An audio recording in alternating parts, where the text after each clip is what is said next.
Welcome back to Contract Questions from Clients. And Robert, thanks again for joining us today. We have another question from our clients. Do we need a letter of intent prior to the contract?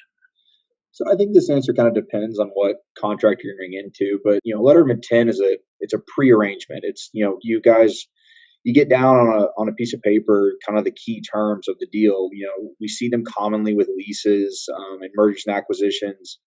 When there's those big ticket items like purchase price and maybe a non compete or the length of the lease term, things that you wouldn't enter the deal if those terms weren't already agreed with. So you might as well get them, on paper and know that you're in agreement with the other side before you spend the time and effort on actually drafting the substantive agreement.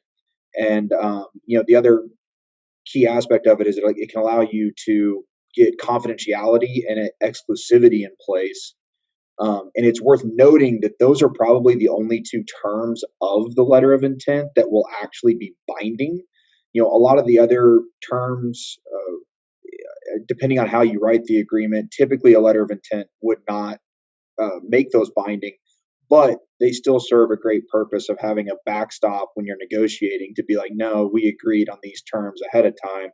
This is what the agreement should say, and it can speed up the drafting process because you've already agreed on a lot of things that will be in that more lengthy agreement when it is actually developed. And Michael, what are your thoughts? Yeah, a follow-up question we often get in the process of negotiating is just what Robert touched on, that these are non-binding typically, other than the few binding provisions Robert mentioned, confidentiality and exclusivity. And so a client will say, well, it's non-binding, so let's just, get this thing done and signed, and we'll negotiate this at the agreement itself.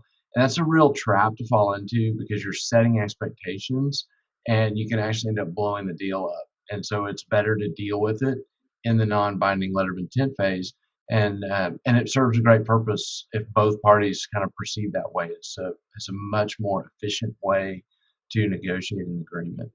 Totally agree, because if the business terms and conditions don't make sense, there's no reason to go forward with the drafting of the purchase document or the contract itself or whatever you end up going down the road. So big fans of LOIs. But I think that's all the time we have today. So thanks again for joining us, Robert. Sure thing.